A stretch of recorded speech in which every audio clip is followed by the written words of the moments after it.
በስመ አብ ወወልድ ወመንፈስ ቅዱስ አሐዱ አምላክ አሜን። በመላው ዓለም የምትኖሩ የልዑል እግዚአብሔር ቤተሰቦች በመድኃኔ ዓለም ኢየሱስ ክርስቶስ ስም በኪዳነ ምሕረት ቃል ኪዳን በያላችሁበት ቦታ የመድኃኔ ዓለም ሰላም ይድረሳችሁ። እንደምን ዋላችሁ? እንደምን ሰነበታችሁ? እንደምን አደራችሁ?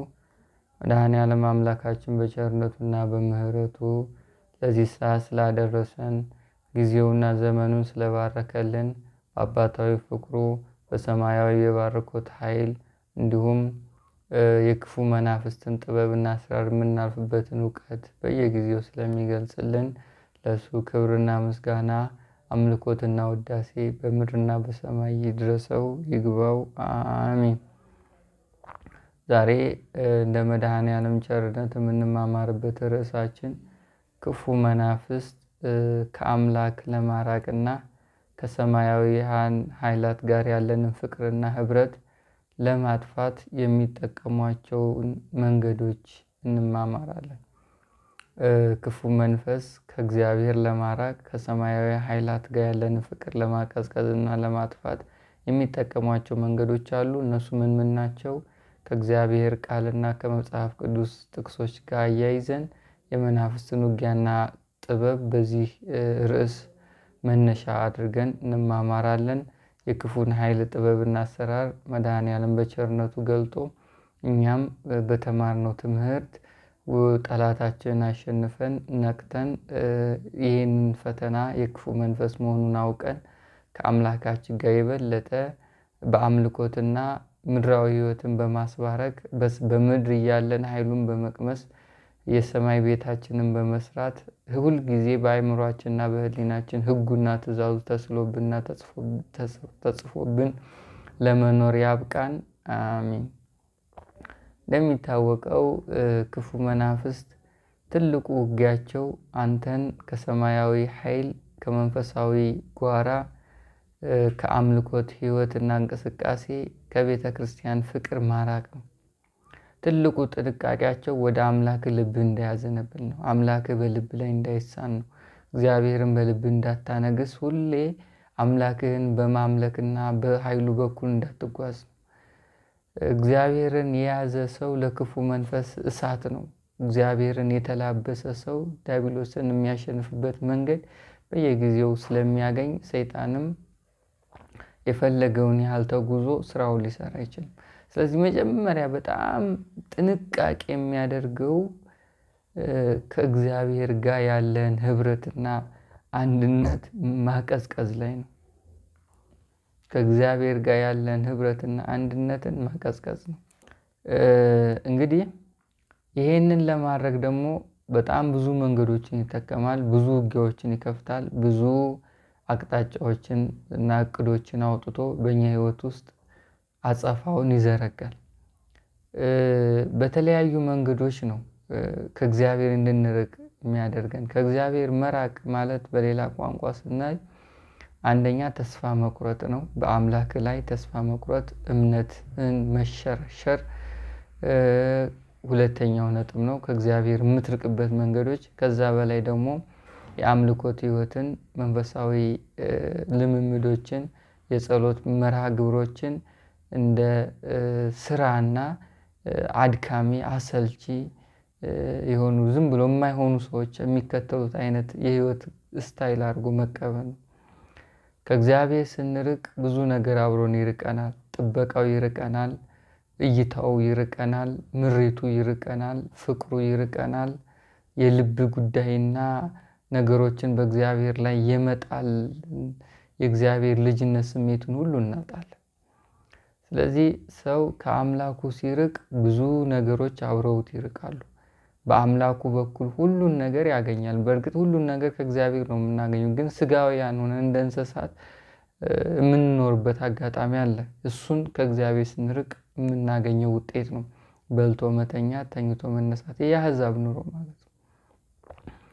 እና በተለይ አምልኮት ጀምረን በመንፈሳዊ ህይወት ልምምድ ውስጥ ገብተን እያንዳንዱ ችግራዎቻችንና ፈተናዎቻችን ለእግዚአብሔር እየነገርን እያስታወቅን መኖር ከጀመርን በኋላ የሚመጣ ፈተና ነው ይሄ ከእግዚአብሔር በምን ላርቀው የሚለው መንገድ ማለት ነው። ክፉ መንፈስ የመጀመሪያ ነጥብ የሚጠቀመው ከእግዚአብሔር ለመራቅ የምትጸልየውን ጸሎት ከውስጥ ሆኖ ሹክ በማለትና በማቅረብ ከአቅምህና ከፍላጎት በላይ ወይም ካንተ ከተሰጠ ስጦታ በላይ እንድታስብና እንድትፈልግ አድርጎ ያ ጸሎት ሳይመለስልህ ሲቀር ደግሞ እግዚአብሔር አይሰማም የሚል ተስፋ የማስቆረጥ ጥበቡ ነው። የመጀመሪያው ይሄ ነው። ብዙ ጸሎቶች በእግዚአብሔር ፊት ይዘን ስንቀርብ ክፉ መንፈስ ከልብ በኩል ያወራልንን ነው። በተለይ በኑሮም በመሆን በምንፈልገውም የነገው የህይወታችን እቅድ ላይም በብዙ መንገድ ላይ መናፍስት ከውስጥ የሚያወሩልን ይዘን በእግዚአብሔር ፊት እንቀርባለን። እነዚህ ነገሮች አንዳንዴ ከአቅማችን በላይ የሆኑ ጥያቄዎችን እንጠይቃለን፣ ከመንፈሳዊ ህይወታችን በላይ የሆኑ ምክንያቱም እሱ ብቻ አይደለም መጠየቃችን ብቻ ሳይሆን ዛሬ ጠይቀን ዛሬ እንድመለስልን እንፈልጋለን። ይሄን ነገር ይጠቀምና ክፉ መንፈስ ልብ ላይ አውርቶ ጸሎቱን እሱ ነግሮ በእግዚአብሔር ፊት ቀርበህ ጸልየህ ትንሽ ከቆየብህ ደግሞ እግዚአብሔር አይሰማህም፣ ልመናህን አይቀበልህም፣ ጸሎትን በሱ ፊት ሞገስ የለህም እያለ እያንሾካሾከ ከእግዚአብሔር በዚህ መንገድ ያርቃል። ብዙ ሰዎች ጸሎት ጀምረው አምልኮት ጀምረው ያቆሙት እንደዚህ ነው። አልሰማም፣ አልደመጥም፣ አይመለስልኝም የሚል ስሜቶች በልባቸው ውስጥ ያሳድራል። ከዚያ ያኮርፋሉ፣ ጭራሽ በእግዚአብሔር ላይ ኩርፊያ፣ በእግዚአብሔር ላይ ቅያሜ ይይዛሉ። እንደዚህ አይነት ሰዎችም አሉ። ስለዚህ ይሄ የምንጸልየው ጸሎት የምንለምነው ልመናና ፍላጎታችን ራሱ በእግዚአብሔር ፊት ይዘን የምንቀርበው የኛ መሆን አለበት። የዲያብሎስ ከሆነ በጣም ያስቸጋሪ ነው። ይሄን ደግሞ እግዚአብሔር ይመረምራል፣ ያውቃል፣ ልብ ያሰበውን ያውቃል ይላል ዳዊት። ስለዚህ ይሄን ልንጠነቀቅበት ይገባል። ምክንያቱም ይሄ የብዙ ሰዎች መንፈሳዊ ህይወት መበላሸት መንስኤ ነው። አንድ ጥያቄ ካልተመለሰልን ያው እንግዲህ ጊዜ ያለው መጠበቅ ነው። ጥያቄው ሊመለስ 2 ዓመትም 3 ዓመትም 4 ዓመትም ሊፈጅ ይችላል። መጠበቅ ነው። አይ ወዳው ካልተመለሰልኝ የሚል ግብ መፍጠር ጥያቄው በራሱ የኛ አይደለም። ይሄ ወዳው ካልተመለሰልኝ የሚል ስሜትም የኛ አይደለም። ከዛም በተጨማሪ ደግሞ እኛ የትኛው ጻድቅና ቅዱስ ሁነን ነው ወዳው ጠይቀን ወዳው የሚመለስልን? ይሄንም ማሰብ አለባችሁ። በአቅም መኖር ማለት ይሄ ነው። ያው እንዲህ ባይባልም እንኳን እግዚአብሔር በእኛ ሳይሆን በሱ ቸርነት፣ በእኛ እምነት ሳይሆን በሱ ምሕረት ነው ሁሉም ነገር የሚሆነው። ግን እኛ ደግሞ ያለንበትን አቅማችንን ማወቅ ጥሩ ነው። ሉቃስ 11:11 ላይ እንዲህ ይላል። የሉቃስ ወንጌል ምዕራፍ 11 ቁጥር 11 ላይ አባት ከሆናችሁ ከእናንተ ከማንኛችሁም ልጅ እንጀራ ቢለምን እሱ ድንጋይ ይሰጠዋልን ይላል። አሳ ደግሞ ቢለምን በአሳ ፋንታ እባብ ይሰጠዋልን? ወይስ እንቁ ቢለምን ጊንጥ ይሰጠዋልን? ኪያስ እናንተ ክፉዎች ስትሆኑ ለልጆቻችሁ መልካም ስጦታ መስጠት ካወቃችሁበት በሰማይ ያለው አባት ለሚለምኑት እንዴት መንፈስ ቅዱስን አብዝቶ አይሰጣቸውም ይላል። እንግዲህ አስቡት እናንተ አባት ሆናችሁ ልጅ ኑሯችሁ እናንተ አባት ሆናችሁ ልጃችሁ ዳቦ ቢለምናችሁ ድንጋይ አትሰጡትም። አሳ ቢለምናችሁ እባብ አትሰጡትም። እንቁ ቢለምናችሁ ድንጋይ አትሰጡትም። ማለት እንቁ ቢለምናችሁ ጊንጥ አትሰጡትም። ይሄ የሰው ልጅ የአባትነት ስሜት ነው። እንግዲህ እናንተ እንደዚህ ከሆናችሁ ይላል፣ እናንተ በሰውኛ ፍጥረት የክፉ መናፍስት ክፋት እንኳን አድሮብን እኛ እንደዚህ ከሆን ለልጆቻችን ይህን ያህል ቦታና ለነሱ ክብር ካለን በሰማይ ያለው አባታችሁ ምን ያህል መልካም ያደርግላችሁ፣ መንፈስ ቅዱስ እንዴት አብዝቶ አይሰጣችሁ፣ ለጠየቃችሁ ጥያቄ ምን ያህል ምላሽ አብዝቶ አይመልስም የሚለው የመጽሐፍ ቅዱስ ክፍል እውነት ነው። በዚህ አካሄድ ላይ ማንም ሰው ልጅ ኑሮት አባት ሆኖ ልጁ ዳቦ ቢለምነው ድንጋይ አይሰጠውም። ማንም ሰው አሳ ቢለምነው እባብ አይሰጠውም። እንቁ ቢለምነው ጊንጥ አይሰጠውም።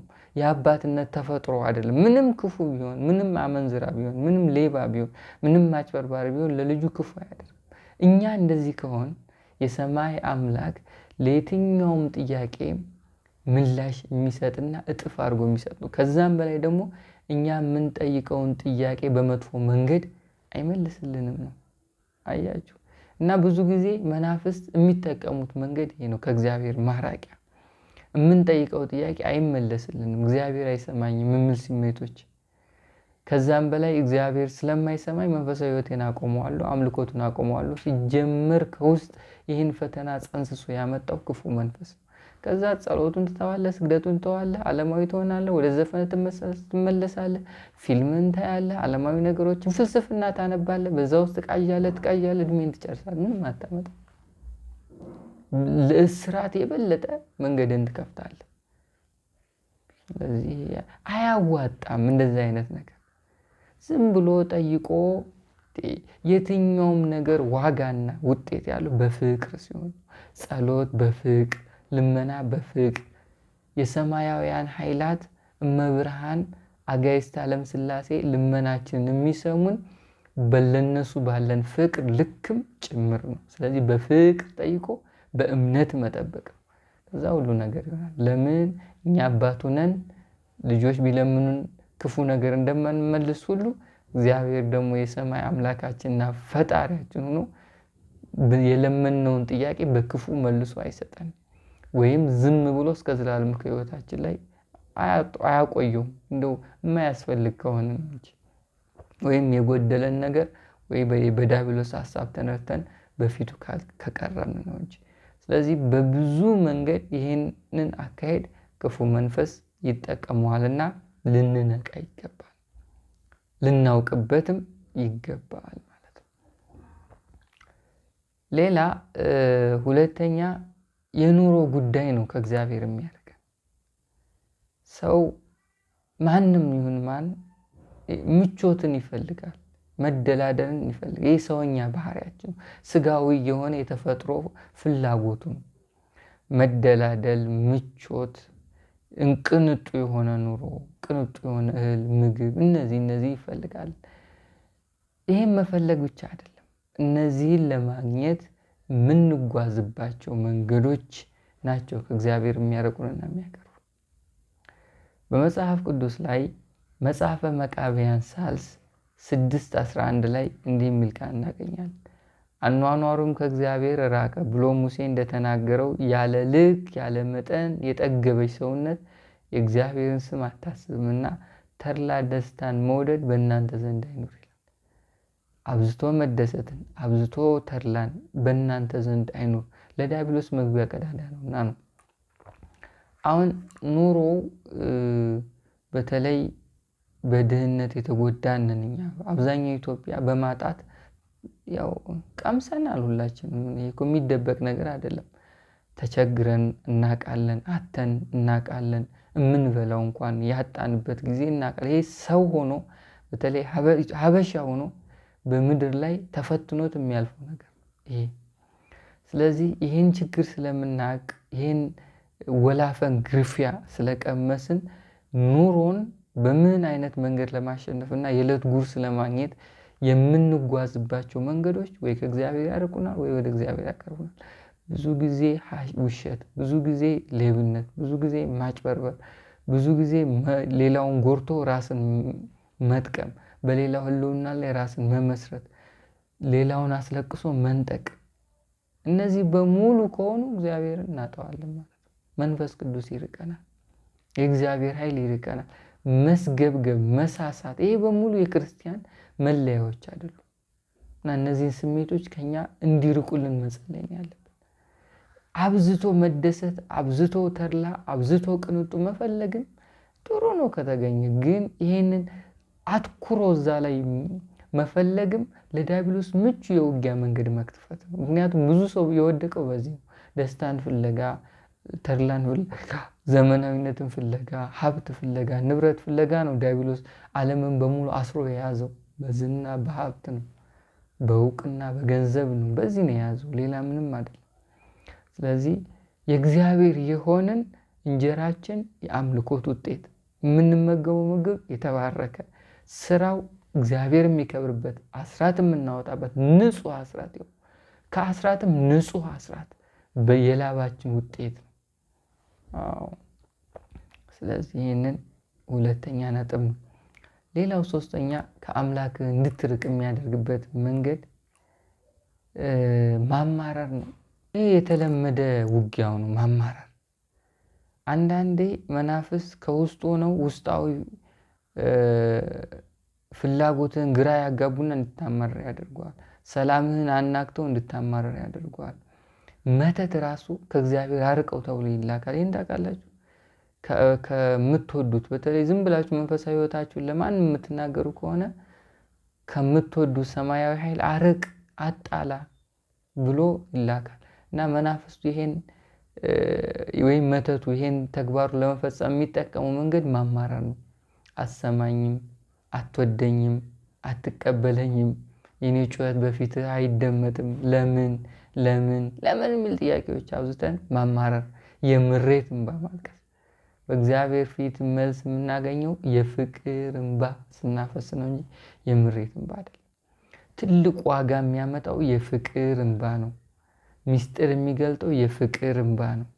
ክፉ መንፈስን ከነሰራዊቱ ጥፍር አድርጎ የሚይዝልን የፍቅር እንባ ነው። ልብ እንዲከፈት የሚያደርገው የፍቅር እንባ ነው። የምሬት እንባ ቅዱሳን እንዲርቁን፣ ጸጋ እንዲርቀን፣ ልብ እንዲዘጋ፣ በዲያብሎስ እንድንያዝ፣ ሰራዊት እንዲስብ ከአምላክ ጋር ማራቂያ ትልቁ መንገዱ ነው። ስለዚህ ማማረር በብዛት ብዙ ክርስቲያኖችን አውጥቷል ከጎዳና። ድሮ ስንጸልይ ወዲያው የሚደርሱልን ሰማያዊ ኃይላት ዛሬ አይመጡም። አማረናላ። ድሮ አልቅሰን ልመናችን የሚሰማን አምላክ ዛሬ ዝም ብሎ እያስተማረን ነው። አማረናላ። ስለዚህ በህይወታችን ውስጥና በመንፈሳዊ ህይወታችን ማማረር ትልቅ ትልቅ እንቅፋት ነው። ትልቅ ከእግዚአብሔር ጋር የማያገናኝ እንደ ግድግዳ ዝግት አድርጎ የሚይዝ በጣም ከባድ ነው እና ይሄን ልናቅበት ይገባል ማለት። ሌላው ልብን መዝጋት። ልብ መዝጋት ክፉ መንፈስ ከአምላክ ማራቂያ መንገዱ ነው። እኛ ቀለል አድርገን ነው የምንይዘው ይሄ ልብ መዝጋት። ልብ ሲዘጋ ነፍስም ይዘጋለች። የነፍስ መዝገቧም ነው የሚዘጋው። እግዚአብሔር በህይወታችን ውስጥ ምንም ነገር ብናደርግ እግዚአብሔርን ለማስደሰት እንደ ልብ ያለው ሰው እግዚአብሔርን የሚያስደስተው ነገር የለም። ምክንያቱም የልብ የእምነት ምንጭ ከልብ ነው። ስለዚህ ለሁሉም ነገር ትልቁ መስዋዕት ነው ልብ። መስዋዕት ይሄ በእግዚአብሔር ፊት የምናቀርበው መስዋዕት አለ፣ እሱ ነው። ዳዊት መዝሙረ ዳዊት 51:17 ላይ እንዲህ ይላል፣ የእግዚአብሔር መስዋዕት የተሰበረ መንፈስ ነው። ልብ የሚከፈተው የተሰበረ መንፈስ ሲኖር ነው። መንፈስ ሲሰበር ደግሞ እግዚአብሔር የሚያይበት ጊዜ ነው። የተሰበረውና የተዋረደው ልብ እግዚአብሔር አይንቅም ይላል። አያችሁ፣ እግዚአብሔር የማይንቀው የተሰበረ ልብ ነው። እግዚአብሔር የማይንቀው የተከፈተ ልብ ነው። እግዚአብሔር የማይንቀው ሙሉ እምነት ያለው ልብ ነው። በልብ ነው እግዚአብሔር የሚደሰተው። ስለዚህ ክፉ መንፈስ ደግሞ እኛን ከእግዚአብሔር ለማራቅ ትልቁ መንገዱ ልብን መዝጋት እና በተዘጋ ልብ ጸልየን፣ ያውም ዲያብሎስ ያቀረበናልን ሀሳብ ሲጀመር ስንጸልየውም ልብህን ይዘጋዋል። ምክንያቱም ሀሳቡ የሱ ነው። በተዘጋ ልብ ጸልየን እግዚአብሔር አይሰማንም ብለን አኩርፈን አጉረምርመን አማረን ከእግዚአብሔር ከራቅን ለሰይጣኑ ምቹ የሆነ የውጊያ ሜዳ ከፈትንለት ማለት ነው። ስለዚህ ከሁሉም ልባችን ላይ ነው መጠንቀቅ። ልባችንን የምንውልበት ውሎ፣ የምንሰማው ነገር፣ የምናደምጠው ነገር፣ የምንሰራው ስራ፣ የምንበላው ምግብ በአጠቃላይ ነባሬታዊ ሁኔታውን ይወስነዋል። የሰው ልብ የሚከፈተው የሚዘጋው፣ ወደ እግዚአብሔር የሚቀርበው የሚርቀው፣ አብዝቶ ሰማይ አምላክን የሚያስበው ዓለማዊም የሚያስበው ከአኗኗሩና በአካባቢው ካሉ ሁኔታዎችም በመነሳት ነው። ስለዚህ ውሏችን፣ ንግግራችን፣ የምንሰማው፣ የምናዳምጠው፣ የምንበላው እንጀራ፣ ስራችን ጭምር ከእግዚአብሔር የሚያርቅና ልብ የሚዘጋ መሆን የለበትም። ሐሜት ካለ ልብ ይዘጋል፣ አትጠራጠር። የስርቂያና የንጥቂያ እንጀራ ከሆነ ልብ ይዘጋል፣ እሱም አትጠራጠር። እንደው ጨዋታው የምታየውም ነገር ይሄ ዝም ብሎ እርኩሰትና እርኩሰት የመላበት ከሆነ እሱንም ይዘጋዋል። ምንም አትጠራጠር። የቅዱሳንን ታሪክ እየሰማ ተጋድሏቸውን እያዳመጥክ ገድላቸውንና የሰጣቸውን ቃል ኪዳን በህይወት ላይ እያሰብክ እያሰላሰልክ የበለጠ ልቦናህና እምነትህ ከፍ ብሎ እግዚአብሔርን ታየዋለህ። ልብ ይሰበራል ማለት ነው። ስለዚህ እነዚህ መንገዶች እግዚአብሔር አምላክ እኛን ለማራቅ ክፉ መንፈስ ይጠቀማቸዋል እና ነቅተን እነዚህንም እንደ አንድ ተጨማሪ እውቀት ልንይዛቸው ይገባል። መድኃኔዓለም በቸርነቱ የዲያብሎስን እስራት ያልና ውጊያ ያዝልን። የቅዱስ ገብርኤል የበረከት ስራ። አሁን ደግሞ አጋዕዝተ ዓለም ሥላሴም እየመጣ ነው። ዓመታዊ በዓል ጥር 21 የመብርሃንም አለ። እናንተ ልባችሁ በፈቀደው የበረከት ስራዎች እንድትሳተፉ ከስር አካውንት አስቀምጥላችኋለሁ። መድኃኔዓለም ይርዳን። አሜን። ወስብሐት ለእግዚአብሔር።